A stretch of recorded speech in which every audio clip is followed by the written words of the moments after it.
अवधूत चिंतन श्री गुरुदेव दत्त. गुरुर ब्रह्मा गुरुर विष्णू गुरुदेव महेश्वर, गुरु साक्षात परब्रह्म तस्मै श्री गुरवे नमः. तर मित्रांनो, आजचा आपला हा व्हिडिओ बनवायचं कारण म्हणजे आपण दत्त महाराजांबद्दल माहिती घेणार आहोत. आज या व्हिडिओच्या माध्यमातून दत्त महाराज कोण होते किंवा दत्त महाराजांचं प्रकट काय झालं, आपल्याला कसं कळलं की दत्त महाराज आहेत, तर ह्याबद्दल आपण जाणून घेणार आहोत. आपल्या सनातन हिंदू धर्मामध्ये प्रामुख्याने 3 भगवंत पूजनीय आहेत, ब्रह्मा, विष्णू आणि महेश. तर ह्या तिघांचं ह्या कलियुगामध्ये आपल्याला एकत्र जर पूजन करायचं असेल, दत्त महाराजांची भक्ती करत असेल, तर ह्या तिन्ही भगवंतांचं एकाच स्वरूपी कसं काय त्यांना पूजनीय होतं, तर हे आज आपण जाणून घेणार आहोत. दत्त महाराजांबद्दल आपल्याला समजलं कसं काय.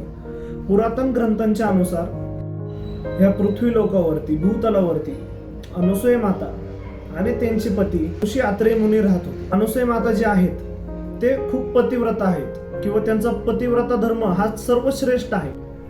आणि ही जशीच खबर देवलोकांना कळली, ब्रह्मा विष्णू महेश यांच्या ज्या पत्नी आहेत सरस्वती, लक्ष्मी आणि माता पार्वती, यांना समजताच त्यांनी त्यांच्या तिन्ही पतींना सांगितलं की तुम्ही भूतलावरती जावा आणि अनुसूया माता जे आहेत त्यांच्या पतिव्रता धर्माची तुम्ही परीक्षा घ्या.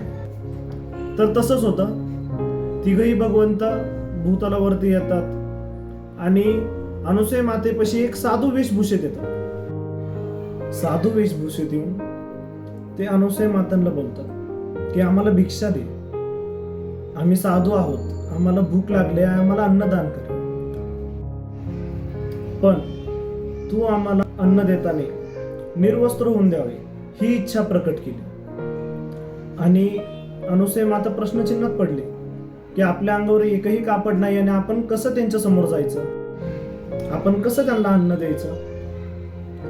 अनुसूया मातेला समजलं की हे कुणी साधारण साधू नव्हे, तर 3 दिव्य स्वरूपी कुणीतरी भगवंत आहेत. अनुसूया मातेंनी आपल्या पतिव्रता धर्माची शपथ घेतली तर हे तिन्ही साधू बाल स्वरूपात प्रकट व्हावे. आणि ज्यावेळेस अनुसूया माता तिन्ही साधूंना जेवण वाढायला जातात, त्यावेळेस चमत्कार कसा, तिन्ही साधूंचं बाल रूपात परिवर्तन झालेलं. आणि अनुसूया मातांनी त्याच्यानंतर तिन्ही बालकांना मनापासून स्तनपान केलं आणि बालकांची, त्या लहान बाळांची भूक भागवली.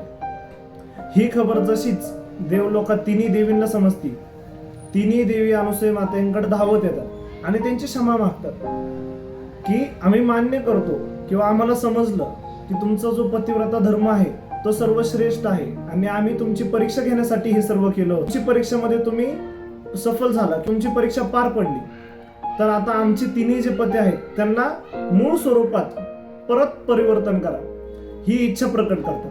अनुसूया माते ते ऐकतात आणि तिन्ही भगवंत प्रसन्न होऊन त्यांना वर मागतात की काय पाहिजे देवी तुम्हाला. त्यावेळेस अनुसूया माता म्हणतात की माझी इच्छा आहे तुम्ही तिघही देव माझ्या पोटी जन्म घ्यावा.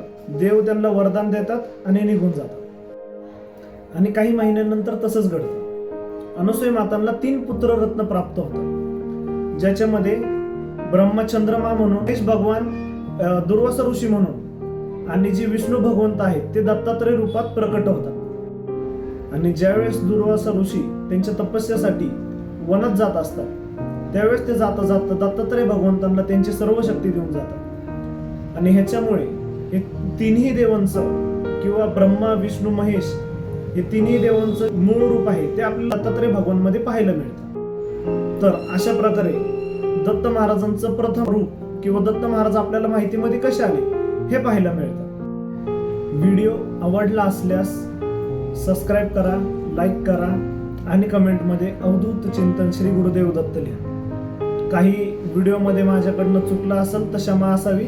भेटूयात लवकरच पुढच्या व्हिडिओमध्ये. अवधूत चिंतन श्री गुरुदेव दत्त.